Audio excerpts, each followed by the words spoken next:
Salut à tous, c'est Crosshair, j'espère que vous allez bien. On se retrouve aujourd'hui pour une vidéo concernant un utilitaire assez puissant de création d'applications sur base d'une base de données MySQL et qui génère un code PHP qui est assez sympa, surtout pour un noob, je vais dire dans mon genre. J'ai un peu galéré pour l'installer, alors je crois que je vais vous faire un partage d'expérience qui pourrait être utile à d'autres. Donc pour récupérer cet outil, je suis allé sur exataface.com, je télécharge, le téléchargement me renvoie sur GitHub qui stocke ça. On télécharge le tarball, qu'on se met sur le bureau, on se l'ouvre avec cette zip. Là, après ça, je le décompresse et je me le mets sur le bureau ici. Une fois que ça c'est fait, je peux l'uploader sur mon hébergement. J'ai créé un sous-dossier dans mon hébergement que j'ai appelé Projects, dans lequel donc j'ai mis mon dossier Exataface que j'ai uploadé.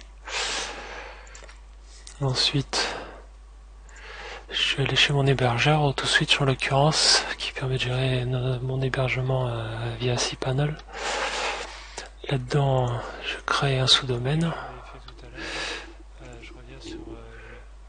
C'est la méthode la plus pratique. Ce que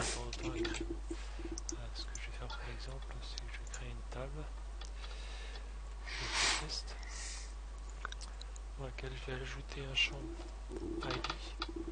Par convention, tout le monde l'appelle ID. Voilà, la tour est jouée. Ensuite, j'y retourne et de la même façon, j'utilise l'assistant de création de base de données qui va me créer la base de données et l'utilisateur correspondant à la base de données.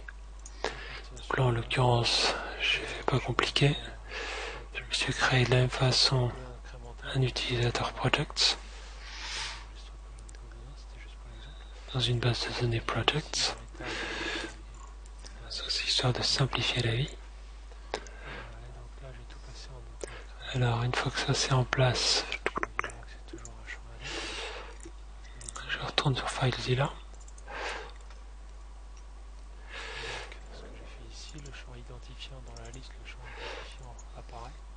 Et ici dans le dossier Exataface, on a un fichier qui s'appelle Installer Disabled. Je vais le renommer Enabled, sinon ça nous verrouille l'installation. Ensuite, je vais aller gérer ma base de données. J'utilise IDSQL, qui est quand même assez pratique. Je vais créer. Voilà, je me répète, mais salut et à plus. Amusez-vous bien. Un accès.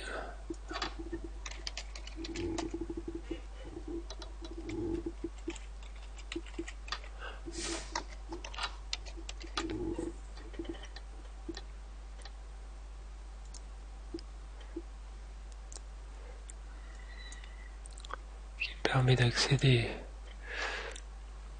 à la base de données. J'ouvre ça.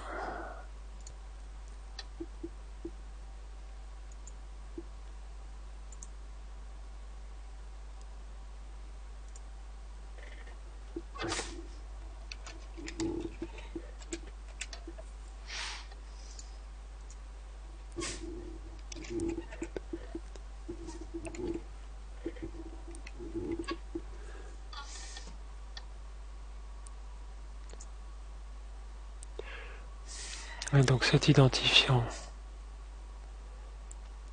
je vais dire que c'est une clé primaire. Maintenant je vais rajouter par exemple le code ISBN du bouquin.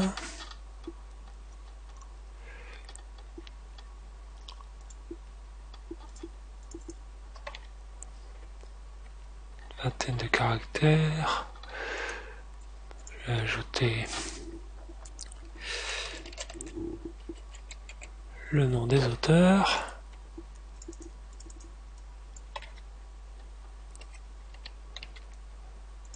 Je vais ajouter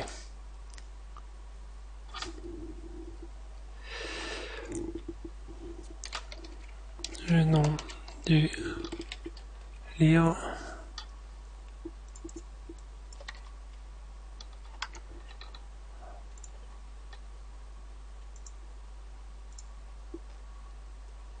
et je vais enregistrer ça. Maintenant je vais créer une deuxième table que je vais appeler emprunt. Idem, j'ajoute un identifiant.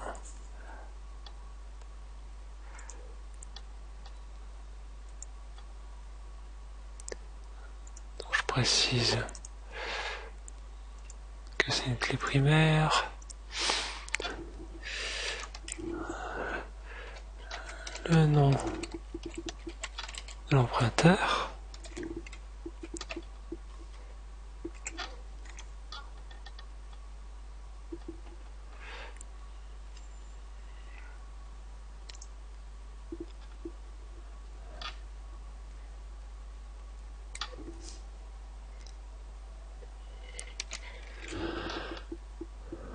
Le nom du livre.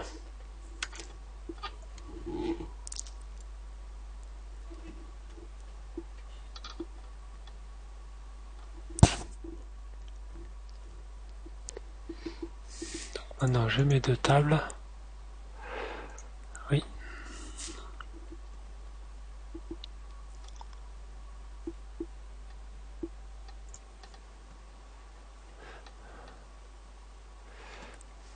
Maintenant que j'ai mes tables et que mon dossier est arrivé, je vais pouvoir aller faire mon installation. Donc je vais sur le sous-domaine que j'avais créé, slash dataface et installeur.php. Là quand je vais accéder, il me demande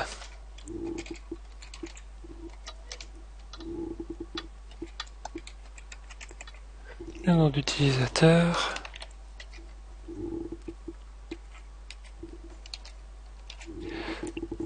le mot de passe.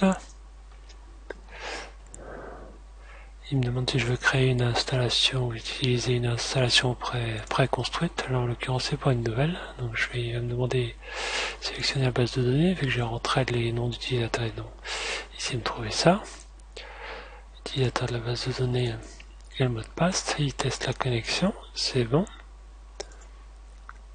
Étape suivante, là il me demande si je veux uploader un tarball ou est-ce que je vais utiliser l'installation sur le serveur, FTP. Je prends le FTP.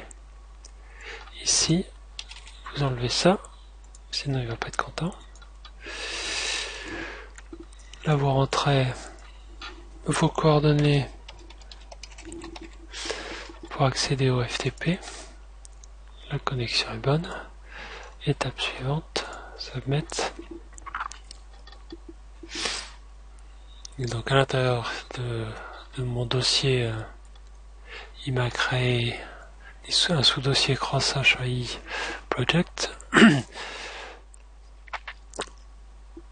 Et il m'a créé un fichier htaccess webconfig. Donc il m'a créé un dossier project avec à l'intérieur un fichier htaccess, un webconf.config, un conf.ini. Ne vous inquiétez pas, sur le conf.ini il en empêche l'accès, donc il n'y a pas de problème de sécurité là-dessus.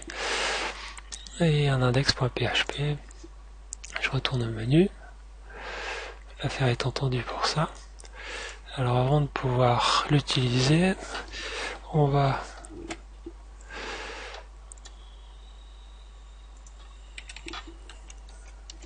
le renommer disabled. Alors ici à l'intérieur, je vais rafraîchir.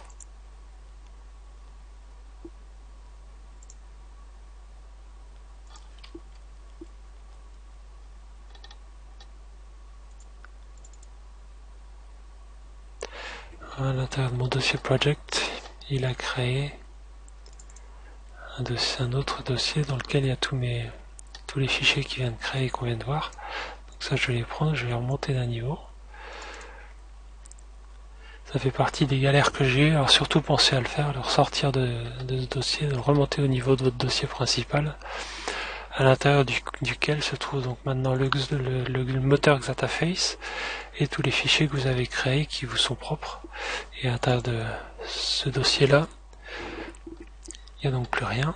Je vais pouvoir le supprimer, il ne me servira plus.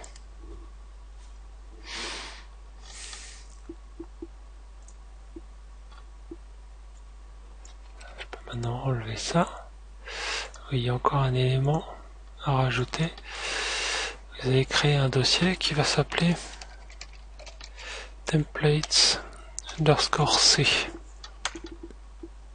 qui est un dossier temporaire qui est utilisé par le moteur et sur lequel on doit laisser un accès complet en lecture-écriture. C'est pas gênant parce qu'il n'y a jamais rien qui est conservé dans ce dossier là, il sera toujours vide en fin de session, et donc lecture-écriture complète à tout le monde n'est absolument pas gênant. Donc maintenant que ça c'est fait, donc j'ai dit que je pouvais retourner là. Voilà. Et donc on se retrouve bien maintenant avec l'application Xataface qui vient d'être créée. À l'intérieur j'ai le dossier emprunt et le dossier livre qui pour l'instant sont vides. Donc si je clique dessus, j'ai aucun enregistrement. La petite barre bleue là on voit. J'ai aucun enregistrement qui se trouve dedans. Alors je peux demander à créer un nouveau livre par exemple.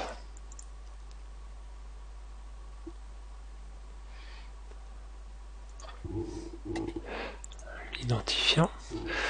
L'ISBN. Je vais vous prendre un truc bien existant. 978-2-212-897-0. Et donc ça c'est un bouquin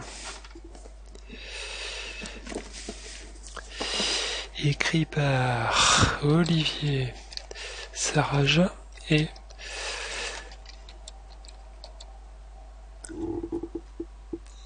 Besson et Forêt, et qui s'appelle la 3D libre avec Blender. Si vous suivez ma chaîne, vous aurez compris que Blender c'est un truc qui me branche assez. Save. Record successfully created saved. Donc il m'a créé un enregistrement. Donc maintenant si je vais voir tous les livres existants, ben, j'ai bien mon bouquin. C'est une première chose.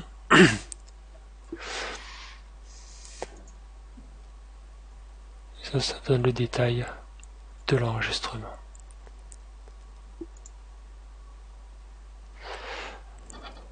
Alors maintenant, savoir que toutes les... Vous pousserez un peu plus loin vos investigations. Mais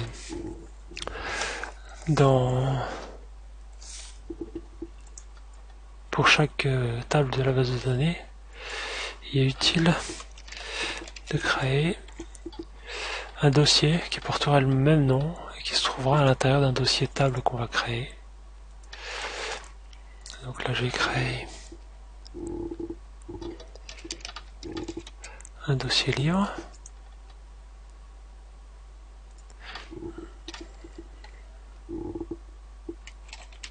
Et un dossier emprunt qui nous permet après ça de rajouter des widgets, comme par hasard, par exemple si je veux que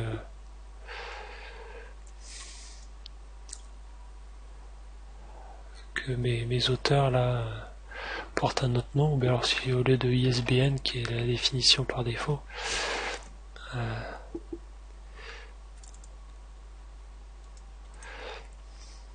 si je veux modifier son apparence, à ce moment-là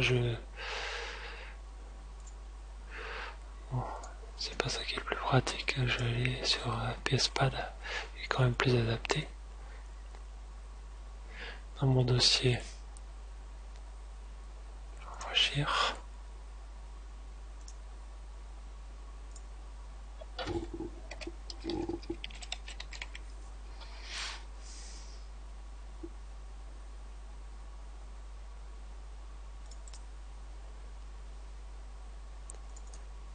Donc là, c'est à l'intérieur de table.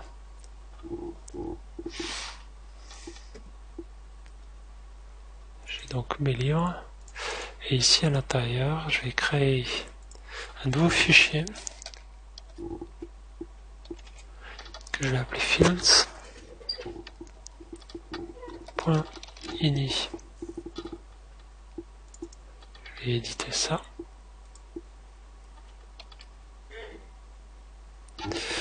Et à l'intérieur, le champ ISBN,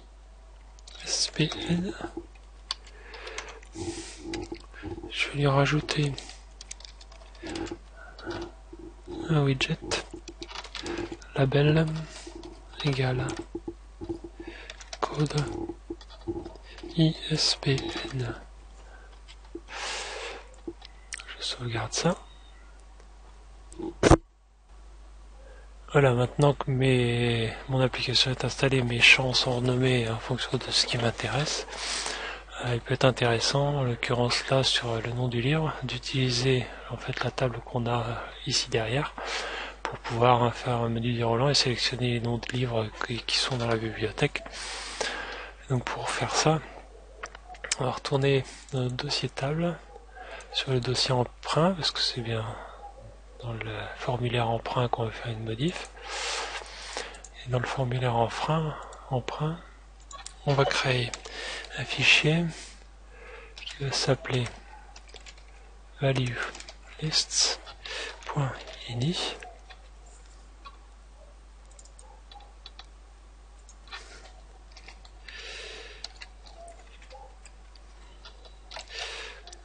Et pour le champ nom du livre,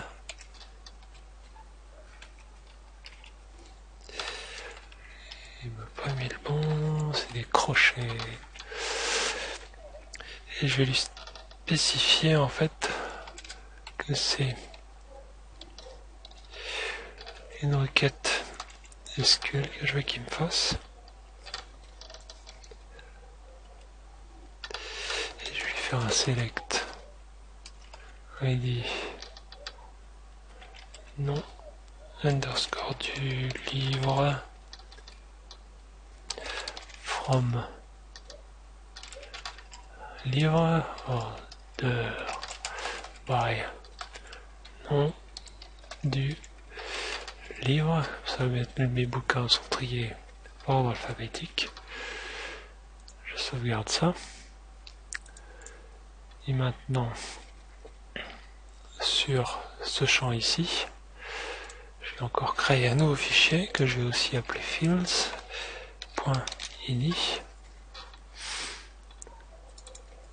que j'édite. Alors, de la même façon que de l'autre côté, pour le champ nom du livre, je lui dis que c'est un widget de type select, et je lui fais de select sur vocabulary. C'est ainsi que je lui donne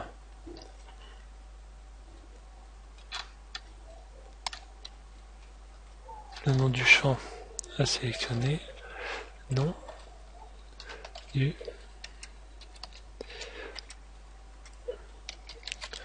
livre.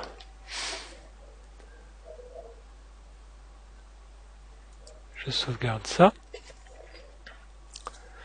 Là, on va le mettre à jour. Comme ça va nettement mieux. Et donc maintenant, on se retrouve avec une liste déroulante, avec les deux bouquins dont je dispose, ce qui est somme toute assez pratique. Et donc de la même façon, on pourra aussi se dire qu'on va créer une table emprunteur, parce que, outre ce menu déroulant, je peux aussi dire que j'ai autre chose, et à ce moment-là, rajouter carrément un bouquin. 3, 4, 5, 6. L'auteur, c'est moi, et c'est le livre du mois. save. Enregistrement sélectionné ce mois-ci. Hop. Et donc il m'a créé le bouquin. Et donc ici de la même façon que je viens de créer un bouquin, je pourrais utiliser une table, créer une value list et un champ. Et dans mes champs, rajouter il y a un champ nom de l'emprunteur, ce qui me permettrait de rajouter, soit de récupérer un emprunteur déjà existant, soit d'en rajouter un s'il n'existe pas. Je sauvegarde. Oui, l'emprunteur, c'est moi. Les deux points rouges là stipulent que c'est des champs qui sont obligatoires. L'enregistrement est sauvegardé. Et maintenant, dans ma liste de livres, j'ai celui que je viens de créer. Voilà, pour Xataface, ce petit outil qui est pas mal, très accessible, mais qui a nécessité des petites adaptations par rapport à la version qui est présentée sur le site de Xataface. On va pas lui faire le reproche parce qu'il a quand même fait un travail super. Et je vous laisse en profiter et je vous retrouve bientôt. Salut! Petit oubli que j'avais fait tout à l'heure là, je reviens sur le champ ID qui doit être en auto-incrément. Ce que je vais faire pour l'exemple, c'est que je vais créer une table que je vais appeler test, dans laquelle je vais ajouter un champ ID. Par convention, tout le monde l'appelle ID, donc faites pareil. Type données integer, et pour qu'il soit en auto-incrément ici, je demande par défaut auto-incrément. Et à partir de ce moment-là, le champ l'identifiant sera auto-incrémenté et il vous sera plus demandé. Là, j'enregistre pas, j'en ai pas besoin, c'était juste pour l'exemple. Ce que j'ai modifié ici dans les tables depuis la vidéo que j'ai créée là. Et donc là, j'ai tout passé en auto-incrément, sachant évidemment que c'est toujours un champ index, ID auto-incrémenté. Et donc, ce que j'ai fait ici, le champ identifiant dans la liste, le champ identifiant apparaît. Et par contre, quand je crée un nouvel enregistrement, l'identifiant il m'est plus demandé de le saisir. Il apparaît donc pas dans la création, il y a directement le colis ISBN, l'auteur et le nom du livre qui apparaissent. Et ça, c'est la même chose pour ici, l'emprunteur et le nom du livre, le champ identifiant m'est plus demandé parce qu'il sera auto-incrémenté par la base, donc il ne demande plus de le rentrer. Voilà, je me répète, mais salut et à plus, amusez-vous bien.